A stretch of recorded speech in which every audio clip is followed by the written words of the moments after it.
বাংলাদেশের এই মুহূর্তে যে মন্দা ধেয়ে আসছে, বাংলাদেশে এই মুহূর্তে গৃহযুদ্ধের মতন যে পরিস্থিতি, যে ক্ষোভ বিক্ষোভ, যে অর্থনৈতিক মন্দা, ব্যবসায়ী যারা রয়েছেন, যারা সেখানকার বণিক রয়েছেন, তাদের বলছি এই সমস্তটা হচ্ছে এই মোহাম্মদ ইউনূসের জন্য। মোহাম্মদ ইউনূস আপনাদের অনিষ্ট করছে। কি কি অনিষ্ট করছে মোহাম্মদ ইউনূস? কিভাবে বাংলাদেশ সর্বনাশ ডেকে আনছে, নিজের কবর কিভাবে বাংলাদেশ খুঁড়ছে, একটা প্রতিবেদন, এবং তারপর সরাসরি যারা অতিথিরা রয়েছেন তাদের কাছে। শুধুমাত্র ইলেকশন করবার জন্য তো আমরা দায়িত্বটা নিইনি, যেহেতু আরো দুটো দায়িত্ব আছে, আমরা সেগুলো আসলে পালন করতে পারছি কিনা। পদ্মা পারে উথাল পাথাল, মোহাম্মদ ইউনূসের গদি টলমল। দায়িত্ব ছাড়তে পারলেই যেন বেঁচে যান।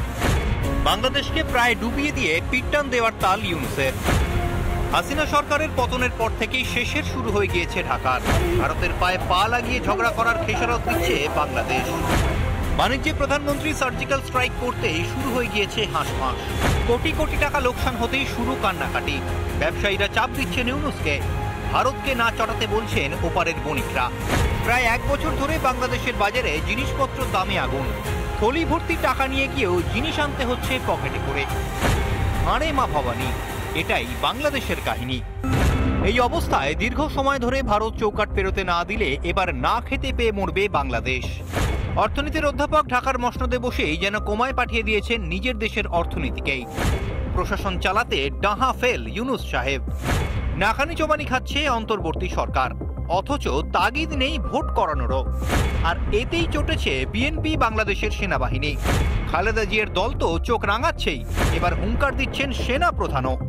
দ্রুত বদলাচ্ছে পরিস্থিতি, কখন যে কি হয়ে যায় কিচ্ছু বলা যায় না। অতি চালাক হতে গিয়েই প্যাঁচে পড়েছেন মোহাম্মদ ইউনূস।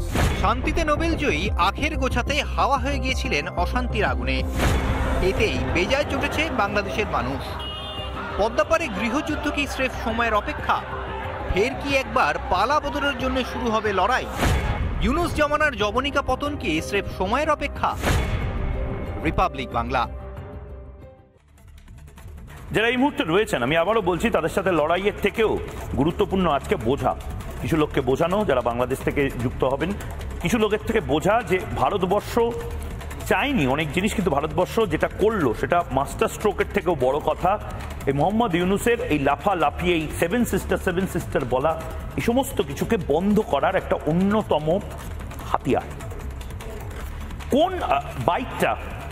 কোন বাইকটা আলোড়ন ফেলে দেওয়া একটা শব্দ, আর সবচেয়ে বড় বিতর্ক সৃষ্টি করা আরেকটা শব্দ।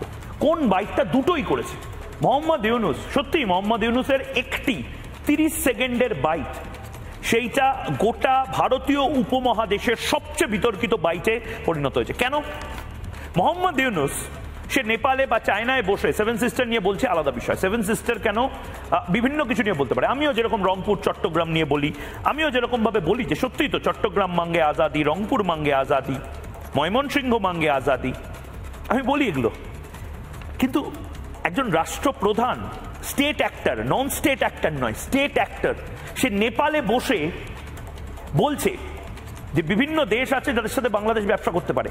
তারপর সে বলছে নেপাল, ভুটান আমাদের দেশ, বা সেভেন সিস্টার যেরকম। সেভেন সিস্টার কি কোনো দেশ নাকি? সেভেন সিস্টার দেশ ছিল না, দেশ নয়, দেশ হবে না। সেভেন সিস্টার ভারতের, যারা জানেন না, 7টা রাজ্য, উত্তর পূর্বের 7টা রাজ্য, যে রাজ্যগুলোর মধ্যে মণিপুর, মিজোরাম, অরুণাচল প্রদেশ, এই সমস্ত গুরুত্বপূর্ণ রাজ্যগুলো রয়েছে। সেই রাজ্যগুলো পড়ে ত্রিপুরার মতন রাজ্য পড়ে, যে রাজ্যের 90% সীমান্ত। চিকেন স্নেকের অংশটুকু সেভেন সিস্টারের ঠিক পাশে, যে চিকেন স্নেক বা মুরগির গলা, আমরা ভদ্র বলে সেই মুরগির গলাই আছে। আমরা যদি ভারতীয় সেনা যদি কোনোদিন তাদেরকে ফ্রি হ্যান্ড দিয়ে দেওয়া হয়, এই মুরগির গলা হাতির গলায় পরিণত হবে।